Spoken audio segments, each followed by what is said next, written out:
cápsula de Bowman, después viene el túbulo contorneado proximal, asa de Henle, distal, túbulo colector. Entonces, cuando se menciona, la literatura menciona que cuando hay, por ejemplo, obstrucciones o litiasis que van a poder bloquear la salida de este ultrafiltrado de la orina, esto va a tener como consecuencia el incremento de la presión que va a ir subiendo poco a poco hasta llegar a la cápsula de Bowman, donde va a incrementar esta presión. Si incrementa esta presión, la presión de filtración, la presión de filtración va a disminuir. Pero recuerden por qué, porque esto está aquí restando. Entonces, si este se incrementa, la presión de filtración disminuye. ¿Sí? ¿Está bien? ¿Está bien o no? Acá está, desde el espacio urinario, el espacio de Bowman. Aquí tenemos lo que son los capilares. Acá está la presión hidrostática, la presión osmótica. Aquí está lo que conocemos. Okay, acá están los porocitos, presión. Y aquí va a darse esta ultrafiltrada. Aquí está. ¿Okay? Entonces aquí vemos el paso que se va a dar gracias a estas presiones que tenemos aquí. Se había hablado un poco de lo que era la constante de permeabilidad de los capilares a nivel de lo que es el globeno. Ahí van a ser mucho más permeables, por eso se menciona que va a tener un papel importante para esta ultrafiltración. ¿Sí?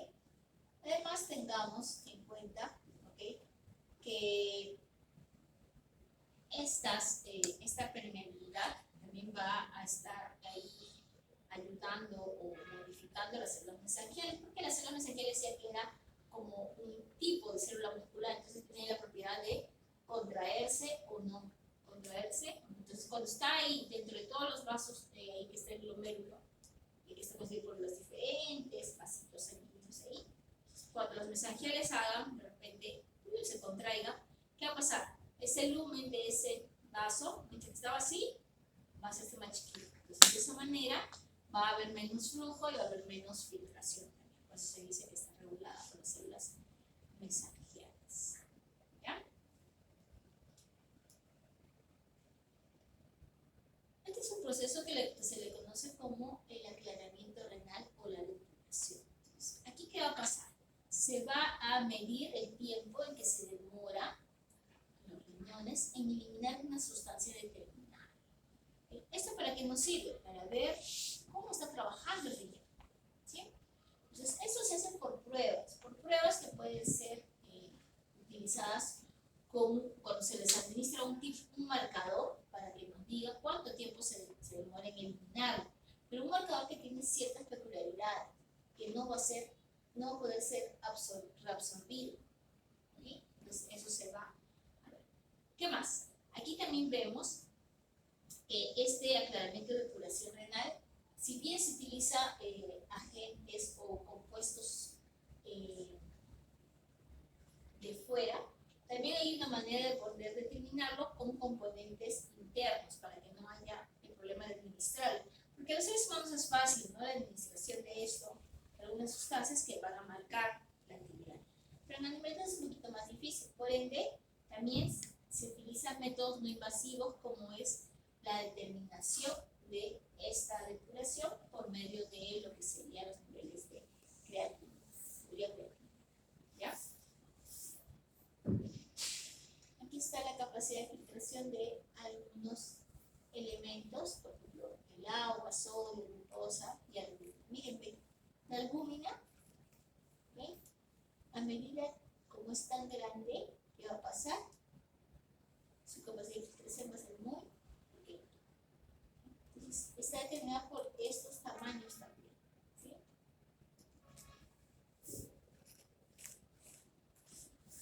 Ok, ¿cómo van hasta ahí? ¿Bien?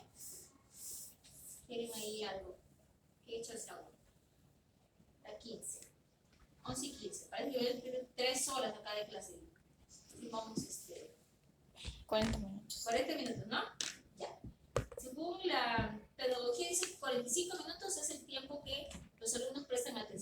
están pensando en cualquier otra cosa, están ahí. ¿Ok? Cambiamos 10 minutos, ¿ya? Licenciado, voy a comprar su...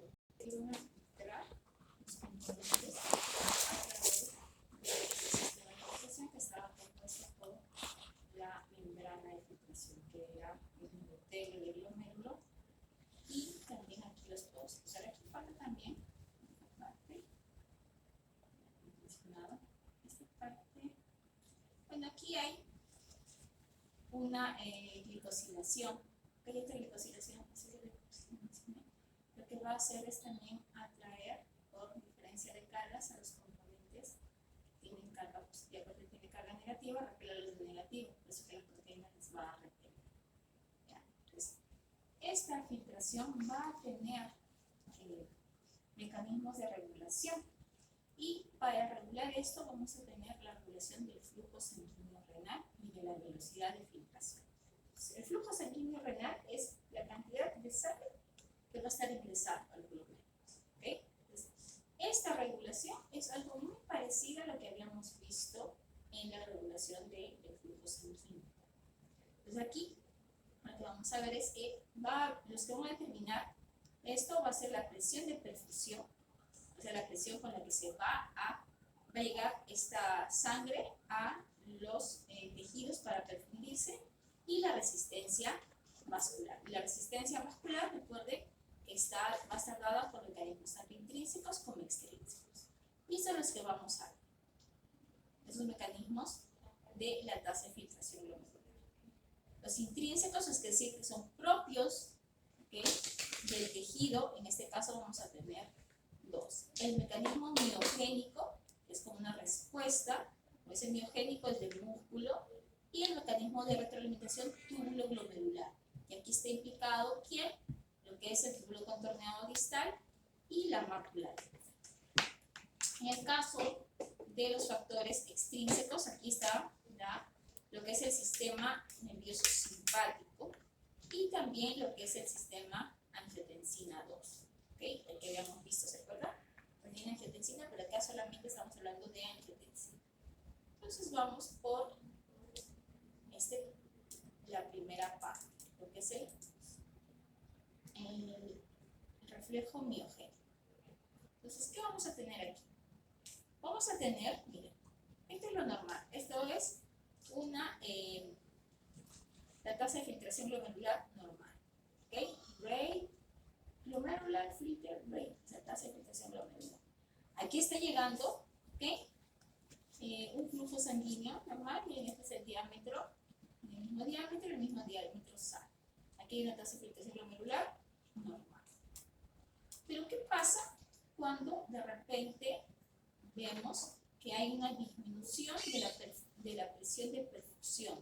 Cuando hay una disminución de la presión de perfusión, esto lo que va a causar es que va a haber un incremento de lo que es, se incrementa el flujo sanguíneo renal, va a ingresar, y esto se va a dar, ¿por qué? Porque acá va a actuar vasodilatadores porque se incremente el diámetro, se incrementa, y lo que va a pasar aquí es, si es que ingresaría mucho, también debería salir mucho, ¿sí? Igual acá, ¿se acuerdan? Ingresa poquito, sale poquito.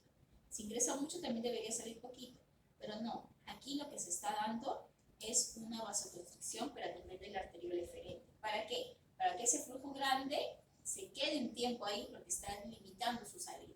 De esta manera, esta disminución que habíamos visto de la perfusión, lo que vamos a hacer es que se va a mantener. Debería pasar rápido, como está ingresando rápido, y debería solamente pasar un poquito, pero como se está habiendo una vasoconstricción a nivel de la arteriola eferente, esto está haciendo que se mantenga. ¿Sí? ¿Se entiende? ¿No? ¿Macho? Ya. Ahora, esto, aquí recuerden que vamos a estar hablando de quién, de la fibra muscular lisa. Acá la fibra muscular lisa están aquí en las arteriolas. Recuerden que aquí era donde tenía acción lo que eran los diferentes elementos que podían desencadenar una vasoconstricción o una vasodilatación. Ahora, este mecanismo es un mecanismo que se está produciendo, digamos, de manera normal, un reflejo, sin necesidad que haya algún péptido neurotransmisor. Lo que está pasando aquí es que estas fibras de tejido muscular liso están captando el estiramiento. Y este estiramiento está causando un reflejo. Aquí tiene receptores de tensión. Como captan ese estiramiento, lo que va a hacer es que responder con una vasoconstricción, ¿okay? A nivel de la arteriola, ¿okay? Eferente, ¿sí? Entonces, aquí estamos viendo primero, aquí hay una vasodilatación y aquí hay una vasoconstricción, ¿sí? Para tratar de regular esta tasa de filtración glomerular, ¿sí?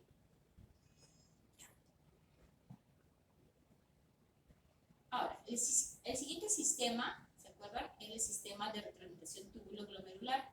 Y aquí tenemos que ubicarnos. Este es el glomérulo y este es el túbulo contorneado distal. Solamente que está dibujado de una manera, digamos, diferente.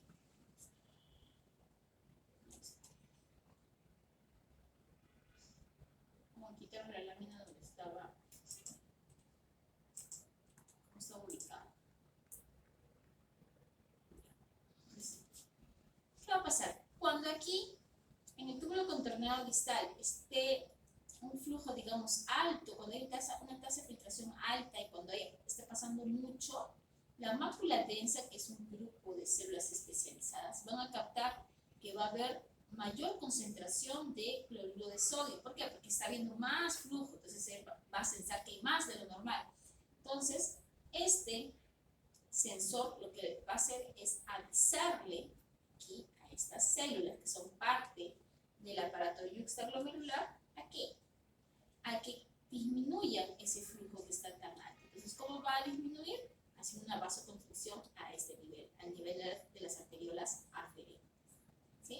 Entonces, aquí hay que conocer los componentes del aparato yuxtaglomerular.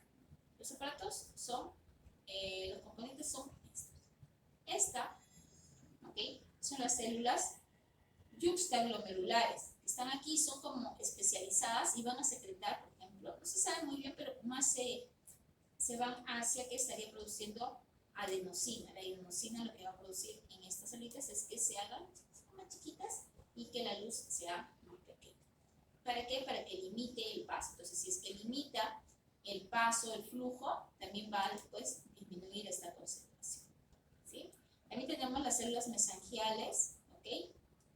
Estas también son parte del sistema yuxtaglomerular, ¿sí? Junto con la mácula densa. Entonces, de esta manera se va a hacer, acá está, en la mácula densa, y capta lo que es el incremento de la concentración de cloruro de sodio, y lo que va a hacer es mandarle, ¿okay?, información a estas células yuxtaglomerulares. ¿Para qué? Para que secreten adenosina y de esta manera produzcan lo que es una vasoconstricción, ¿okay? Una vasoconstricción. Ahora, acá se dice que puede ser adenosina, también se menciona en algunos otros textos que puede ser ATP, tromboxano u otras sustancias que podrían causar esto. En realidad, ¿qué es lo que pasa? Que va a haber una vasoconstricción a este nivel. Cuando hay una vasoconstricción, esto va a limitar el flujo y por ende este incremento de la concentración va a disminuir, ¿sí? Segundo mecanismo de regulación. Ambas son del tipo intrínsecas, ¿ok? Y las de extrínsecas teníamos dos, ¿recuerdan? Angiotensina 2 y simpático. En el caso del simpático, ¿okay?, tenemos que recordar que aquí van a estar liberando, por medio de su neurona postganglionar, van a estar liberando neurotransmisores. ¿Qué neurotransmisores? Los que ya conocemos. Estos se van a unir a sus receptores. En el caso de las células yuxtaglomerulares, estas van a unirse a sus receptores beta 1. Y estas yuxtaglomerulares granulares, ¿por qué se llaman granulares? Porque van a tener en sus gránulos a la renina. Están conteniendo la renina. Entonces, cuando se une a su receptor beta 1, estas células van a liberar su contenido, que es renina. ¿Y la renina qué cosa hacía? Convertía el angiotensinógeno en angiotensina 1. Y después la angiotensina 1 se convertía en angiotensina 2. Y de esta manera también va a estar regulando lo que es el flujo sanguíneo. ¿Qué más? También puede unirse a lo que son las arteriolas, tanto aferentes como eferentes, pero a través de sus receptores alfa 1, ¿okay? Son diferentes receptores. Y aquí lo que va a causar, ¿okay?, en las arteriolas también va a ser una vasoconstricción. ¿Por qué? Porque va a disminuir la tasa de filtración glomerular, haciendo que haya una vasoconstricción para que entre menos sangre, por ende se filtre. ¿Okay? Y también se menciona que tiene las células endoteliales, también tiene receptores alfa. Esto es parte de la regulación extrínseca. Y ahora veremos la regulación intrínseca, pero por parte de la angiotensina 2. Entonces, recuerden que la angiotensina 2, hasta aquí, esta proviene del dono, de la activación del angiotensinógeno por parte de la renina, y que se convierte en angiotensina 1. Aquí la conversión de angiotensina 1 a angiotensina 2 está dada gracias al enzima convertidor de angiotensina. ¿Okay? Y esta angiotensina 2 lo que va a producir luego también es activar a la aldosterona. ¿Sí? Parte de su actividad de angiotensina 2 va a ser convertirse en otros tipos de angiotensina para que tengan un efecto, digamos, contrario al otro sistema que vamos a hablar, que va a ser de las calicreínas, que van a tener como objetivo la vasodilatación. Mientras que de la angiotensina hace una vasoconstricción, lo que hace la bradicidina o la calicreína, estos simógenos, ¿ok? Sininógenos. Estos sininógenos, porque simógenos son proteínas sin activarse, estos sininógenos van a hacer lo contrario. Pero algo que deben tener en cuenta es aquí que para ambos la enzima convertidora de angiotensina es un punto crítico. Ahí ambas están, ¿ok? Tanto para convertir de las sininas inactivas a las bradicidinas, como para convertir la angiotensina 1 a angiotensina 2, la ECA, la enzima convertidora de angiotensina, es la que va a estar catalizando esta conversión. Entonces, de esa manera, es cuando, mientras que hay más de uno, la otra va a estar menos, se va a producir. ¿Sí? Entonces, la balanza se va a ir para el otro lado.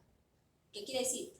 Que cuando de repente se secrete mucha angiotensina 2, quiere decir que esta ECA se está utilizando mucho más aquí, en este lado, que en el lado de lo que son los sininógenos, ¿okay?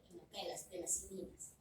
Pero cuando haya de repente mayor producción de sustancias vasodilatadoras, es que esta parte es la que se está activando mucho más. ¿Okay? Entonces, son sistemas que van a mantener ese tono. ¿Okay? Pero cuando una se va a incrementar, la otra va a disminuir. ¿Por qué? Porque están compartiendo una misma enzima, que las van a convertir, digamos, en su forma activa. ¿Ya? Es lo que se llama nógenos. Y aquí tienen un pequeño resumen de lo que es los mecanismos de regulación. ¿Se acuerdan? Autorregulación, reflejo miogénico y también la retroalimentación túbulo-glomerular. ¿Okay? Acá el reflejo miogénico, lo que habíamos visto era que había, ¿okay?, un reflejo. ¿Okay? Tenemos un reflejo para mantener la tasa de filtración glomerular. En lo que es la retroalimentación túbulo-glomerular, también veíamos que había una vasoconstricción a nivel de la arteriola, ¿okay?, aferente para disminuir, ¿okay?, lo que es la tasa de filtración glomerular y por ende que disminuya ese estímulo que lo había desencadenado, que era el incremento, ¿okay?, del cloruro de sodio por parte de la máquina. Y la parte extrínseca que habíamos visto que teníamos la activación por parte del sistema nervioso autónomo, ¿okay?, que incrementaba la actividad del simpático y por ende que se veía una vasoconstricción de la arteriola aferente y trayendo consigo una disminución del flujo glomerular. Y en el caso de la angiotensina también va por ese lado, ¿no? Disminución de la tasa de flujo glomerular. Lo que hubieran hecho las sininas, los sininógenos, sería lo contrario, ¿no? Una vasodilatación. Ustedes se dan cuenta, estos cuatro lo que traen como efecto va a ser disminuir el flujo glomerular. ¿Sí? Ya. Entonces, vamos a quedarnos ahí, porque aquí viene la parte de absorción y secreción, y luego lo que es producción o micción, ¿ya? Entonces vamos a grabarlo también eso, y ya para ir